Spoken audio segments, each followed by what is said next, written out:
من مادری هستم که فرزند جگربند را گم کردم. فرزند 19 ساله من پایسته هستم، درکش نیست.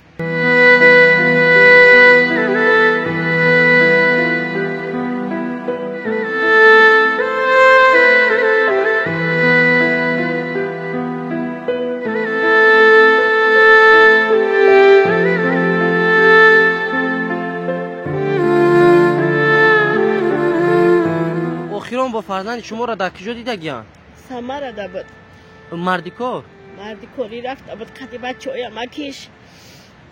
مکیش رسیه برگشتن. بچه های مرا گم کردن، نمیدونم. به غذای با فرزند داره نوچه جون؟ 3 تا دختر دارم، با 1 تا بچه دارم. بچه من نمیدونه. بچه مایدکتونی بچه تونه نمیدونه. فقط یگون نفر که بدونین که زنده مردنی بودنش من بفهمم، خودم ما جمع کنم. شبای درست خواب نمیبره برای بچه.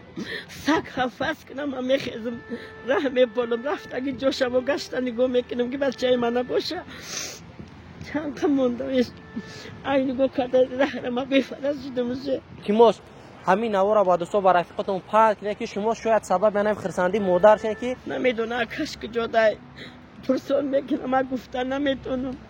بپرسید همین بچه های همین رسیه را، همین بچه هایی که گشتگی جهانو ده گشتگی همین بچه مرا ببینه، همین خمده پرسون همین خبرش برسونن. همه کلی بچه های همین رسیه رو در رحمت میگو. رحیم پروداکشن. سلام عرض میکنم به کل تماشاچیان دائمی سامانه رحیم پروداکشن، به کل اون نفرانی که این لحظه برنامه نوبتی ما رو تماشا کردین. دوستان عزیز، از همه شما احترامانه خواهش میکنم همین نوار را با دوستا با رفیقاتون پاک کنین. با این مادر ما کمک در کار نیست، با این مادر ما فرزند گم شدهش در کار است. فرزندی که طول 20 ساله که گم شده، نه درکش نه زنده بودن نه مردن بودنش. هر روز مادر زنده میشه میبره که برای چی فرزندی من نیست، یک کس خبرش نمیگه. آجی سوال میکنیم از مادر عزیز که برای چی قدر وقت فرزندش نیست، سبب گم شدن فرزندش در چیه. هر یک انمو با هر یک سوالی که شما در دل دارین در کامنتر نویسین، کدومی که میدونین در کجا همین فرزند همین مادر. احترامانه خواهش میکنم که یگون سراغ پای که داشته باشین، نمره که در زیر ویدیو موندگی زنگ بزنین، همراه مادر صحبت کنین. مادر هر روز خون دل میخره برای فرزند جگربندش. یک بار دیگه سلام علیکم موچا جان. سلام. کانتر بلندتر گپ بزنید. علیکم سلام. خودتون معرفی کنین، ای کجاین؟ ای رایون بخش، ای کوچه چی مروزی، خونه 22 کوارتر 4. من مادری هستم که فرزند جگربند را گم کردم. فرزند 19 ساله من پایسته هستم، درکش نیست.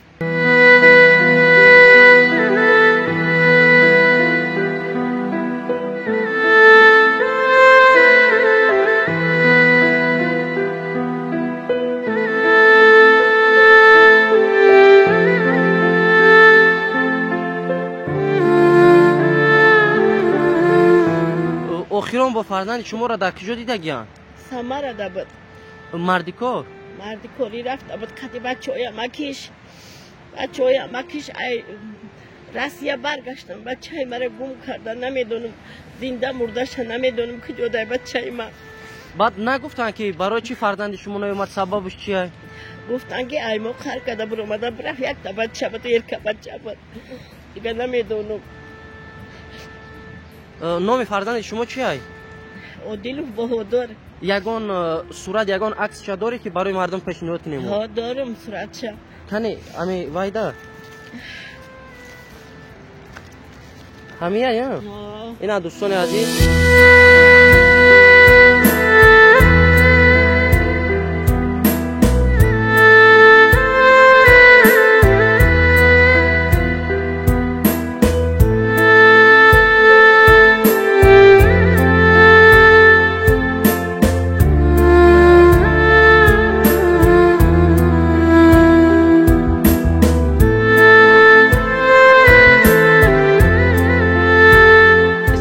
پیش قدر دیشون میتیم این صورت یا نمی فرزندی همیو چند ساله ای هوزی اگر سنی سالش قطعی حساب کنیم؟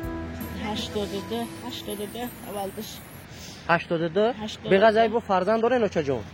3 تا دختر دارم، با 1 تا بچه دارم. بچه من نمیدونه. بچه مایدکتونی بچه تونه نمیدونه. دیدین دوستان عزیز، بعدی بچه همین بچه هم 16 سال نکردگی زنک بچه کردم. نمیدونه کشک جدای پرسون میکنم من گفتن نمیتونم بپرسه که مثال اکم که جدای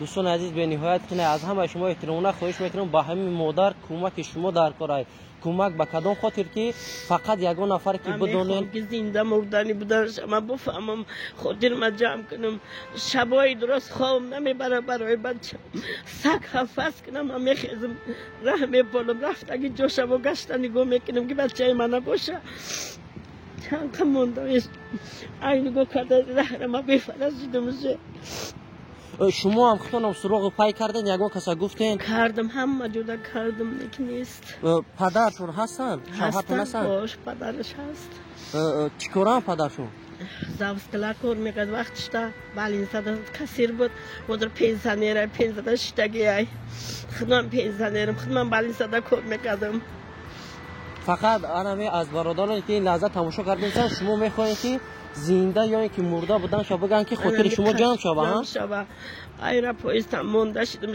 3 ساله شدم بچه میپویم ما قشلوق در مثال همسیفا جگان کسی که مستوه برا با میرن میپرسن که مقصد دیده ندیده میپرسم هم تنگوش میپرسم کسانی که قشلوق در میشنوشن همی شهرکی وقت نمیشنوشن میپرسم بچه مرا ندیدی بودری مرا ندیدی گفتم میپرسم یگان برای یگان کسم یگان خط خبر نشید که در یگان جو دیدم و خورده یا خیلی دیدم گفتک فهمدم کدن اخیرم خطی نمیزی فیا رفتم همه بچه گفت که من دیدم گفت ای همه چنه مزم نیست ای برا نزدیکی قطع شید همه کاران دیدن گفت دیدم دروغ کردن یا راست گفتی دروغ گفت بچه دیگه بوده گفت فهمدم کرد اول گفت که دیدم بعدا گفت که با دیگر بوده اینا دوستان عزیز یک کار ایده من همه عکساشا یک لحظه ما ایشومتم عکسایی که فرزندی انای مادر ای اپاشای مایداکی خودشون بخچه برفتن ارزش ای پدرشای این شخصی میبینین پدرشای ای خودشون مایداکی خچای مایداکی شای جای کوریا تاش رفته و صورت گرفتیان نیت رودی توی خیمه تویش ای پولادور شدگی نبود؟ نه نبود ای چند سالگیش برو اومده گرفته گه؟ 18 رفته 19 ساله نبود ولی رفته بود یگان بار گشته اومد تولیشتونی همون یکم باری مسکو رفتنش دیگه نمیمون یک بار رفته 4 ماه ایستاده اومده بود دیگه بار قطی بچهای امکیش رفت همون قطی دیگه بر نگشت یگان جنگ یگان سرزنش یگان چیزا شدگی نیست نمیگن اخی نمیگن فقط همین قدر میگن که ایبو قهر کرد رفته میگن تمام نمیگن هم گپاشون در دلشون نمیگن مده بچهای هیور میشه و نمیگن انشالله واری کامل دارم که نمی قدر لحظه نمی قدر برادران که تماشا کردن مادر رنگ ما همین در جهان عذاب نکشه شب و روز ما عذاب میکشم برای فرزندی گمشیدگی همه بچه‌های همه رسیاره همه بچه‌هایی که گشتگی جهانو ده گشتگی همه بچه مرا ببینه همه خمده پرسون همه خبرش برسونن همه کلی بچه‌های همه رسیانو ده رحمت میگم رحمت یکی انشالله فرزندتون هست انشالله سخت سلامت پیداش بکنم بیانی با بهترین کار برای مادر عزیز میشه که مادر این قدر غمی که طول 20 سال در دل داره 19 سال هر روز شما که فرزند میام یا انتظاری همو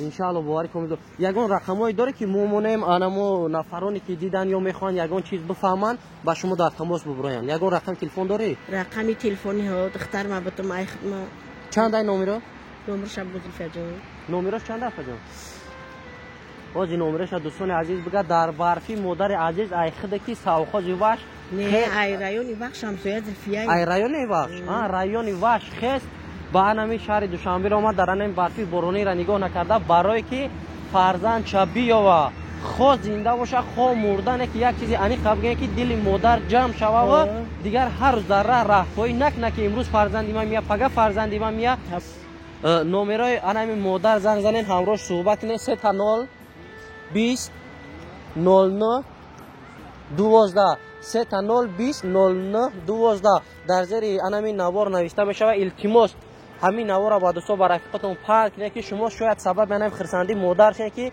مادر فرزند جان جگر که اولین فرزند پسر یگانه پسری که بعدی با 15 16 سال با بچه دار شده نه پسر بکسم با بعد 15 16 سال 16 سال بعد بچه کردم امید جان اینا امید جان دوی فرزند اکش داشت نمیدونه اکش نمیدونه نمیدونه هر روز میپرسم برای اکزای راستی میپرسم فقط احتراماً خواهش میکنم که این مادر آبی دیدهش نرزنیم مایلش خبری بدم باشه خداوند که مرده شه هیچ کاری ایشون نه که خبری بدم باشه گپ زنه که مادر دلش خاطر جمع شوه نه که التماس از همه شما احتراماً خواهش میکنم گپ راست گپ زنین دروغ نه برای که مادر هر یک سخن شما در دل مادر میدره با تمام سر معنی سر کارا میکنه برای که چخیل یک نفر گفت که فرزند دیدم هر روز شما که فرزند میاد رفته نه پیش گپ دروغ بوده همیشه ما خوب نکردم پیش شما میام گفتم من خوب نکردم همیشه ان شاء الله یک دعا شما میکنم اون نفرایی که این لحظه الکی فرزند شما را در جستجو شدن